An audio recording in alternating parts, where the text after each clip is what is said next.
Seyni Ndao, coordinateur de la CCR de Saint-Louis. Le sens que vous donnez à cette activité? Le sens que nous donnons à cette activité, c'est un sens extrêmement important. Comme vous le savez, le président a entamé une tournée économique au niveau des régions de l'Est, mais également de la zone Nord. Et nous, en tant que CCR, au niveau de Saint-Louis, il fallait quand même accompagner cette action du chef de l'État. Si vous regardez donc les badges que nous portons, nous avons mis le PSE vert, la CCR s'engage. Les actions de reboisement, d'environnement constituent des aspects extrêmement importants de son Excellence le Président de la République. Si vous avez écouté le dernier communiqué du Conseil des ministres, beaucoup de directives ont été données dans ce sens-là pour la restauration de la biodiversité et la préservation de l'environnement. C'est la raison pour laquelle, et comme nous sommes encore dans cette semaine de l'environnement, prendre cette action avec la CCR nationale qui est venue se joindre donc à nous et que nous remercions vivement. Nous remercions également le coordinateur. Mais oui, cela s'est passé également au niveau de la mosquée des HLM. Tout à l'heure, vous avez assisté à la plantation de l'arbre de l'imam, ce qui est extrêmement important et symbolique. Et nous sommes accompagnés dans cette action par le service régional également des eaux et forêts. Pour dire quand même que nous remercions l'ensemble des cadres de la CCR, que ce soit au niveau département, que ce soit au niveau national. Pour dire quand même que les cadres sont là pour accompagner le président de la République. Voilà donc le sens. Fort possible. En tout cas, son arbre est là. C'est fort possible. Mais de toutes les façons, ce qui était important, c'est qu'à la veille de son arrivée à Saint-Louis, qu'une action pareille puisse être entreprise par les cadres de son parti. Voilà donc le sens de cet après-midi. Cela s'est passé en compagnie, justement, en présence de vos pairs des autres localités. Oui, c'est ce que j'ai dit tout à l'heure. Hein. La CCR nationale est là, bien représentée, une forte délégation. Et ce n'est pas la première fois également que la CCR s'est déplacée de Dakar à Saint-Louis pour se joindre à ce que nous faisons au niveau du département de Saint-Louis. Encore merci à tout le monde.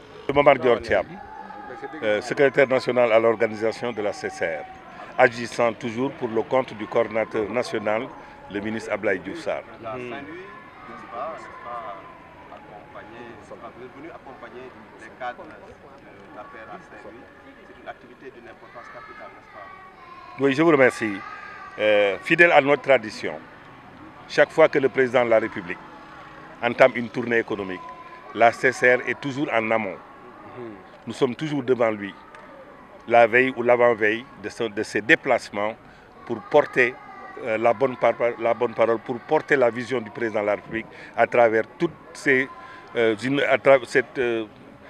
réalisations concernant le PAP 2 du plan Sénégal émergent. C'est ce que nous faisons. Nous nous sommes arrêtés à Saint-Louis aujourd'hui et je tiens à honorer nos amis de la CCRD de Saint-Louis, dirigés par le coordinateur Seyni Ndao, et que je salue encore une fois de plus parce que une fois n'est pas coutume, c'est la 1e fois que nous nous arrêtons à Saint-Louis, que nous venons assister à des activités de la CCRD de Saint-Louis.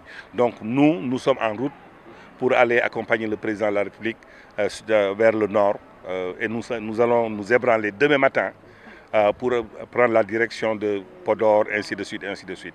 C'est le sens qu'on donne toujours aux visites du président de la République. Le docteur Magadba, coordinateur de la convergence des cadres républicains du département de Mbour. Initiative ànd ci li nga xam ne moom le président de la République jël di def ay tournée économique pour saytu région yi gox yi ak gox-goxaan yi ndax président comme ni nga xam ne noonu la ko tàmm di defee di ñuy toll ci jëmmu jamono mu ne naa dem xool li ma santaane woon ak engagement yi ma jëloon ak sénégalais yi fan la toll ci fànn yi nga xam ne mooy secteur yi ma définir ci sama politique pour jëmale Sénégal kanam ci biir cadre PSE kilifa gi su jëlee dogal boobu daal di jóg ñun mënuñu toog croiser les bras te ñu nekk ay kàngamu partem en tant que structure intégrée du parti présidentiel du ñuy jóg gunge ko ci wàllu action de développement daanañ koy def waaye bi yoon convergence des cadres républicains bu Saint-Louis bu Ndar bi nga xam ne le docteur Seyni Ndaw monsieur le directeur général coordinateur bi dafa waxtaan ak ay àndandoom ci Ndar ci cadre yi kàngaam yi nga xam ñu ŋànk parti bi pour xool yan action la ñuy def pour anticiper ci ñëwu président ci biir Waalo ba pare war a jublu Fuuta léegi ñoom ñu daal di choisir biñ ci waxtaanee ñu ne du ñuy def reboisement parce que seetlu nañu ni ko le coordinateur Seyni Ndaw waxee léegi ne ci conseil des ministres bi ñu génn président dafa ñëwaat ci li nga xam ne moom la nasoon ci wàllu environnement mooy alam bi kéewaange gi mboolem li ñu wër est-ce que ñu ngi koy doxal bu baax Sénégal pour que développement bi ñuy wut mu nekk un développement durable président ñëwaat ci ay yoon donc bi yoon loolu moo xelal waa Ndar ñu ne nañ def reboisement def ko nag ci bërëb bu tedd muy jàkkay murit sooy dugg Ndar ak li ko wër waxtaan ci ak kilifay diine yi fii imam fekke ñu daal di fii jëmbat ay cocotier yoo xam ne ëllëg ñu ngi ñaan fekke ak jàmm mu mën a gën a taaral bërëb bi loolu tamit day gunge action de développement yi ak travaux yi nga xam ne ñoo fi nekk may fàttali rek ne soo jëlee li ma tudd léegi muy Waalo ak Fuuta li ñu xayma ci ay milliards xaw naa mat 400 milliards d'investissement lu bokkul ak li nga xam ne moom le président def ci biir commune Saint-Louis parce que soo jëlee brèche bi rek bëri na lool loolu nag taux d'exécution bi soo ko xoolee romb na sax li nga xam ne moom le président nasoon bi mu fii def conseil des ministres au départ bon bokk romb na njortam léegi ñu ne au lieu ñuy def ciment béton fer yem foofu cadre yi kàngam yi daal di jël initiative ne duñ ciy boole reboisement pour mu gën a baax loolu moo tax na man Mbour laa jógee Maguette Ba laa tudd nekk coordinateur CCR bu département de Mbour am na sama yeneen naatangoo yu fi nekk ñuy jógee Parcelles Assainies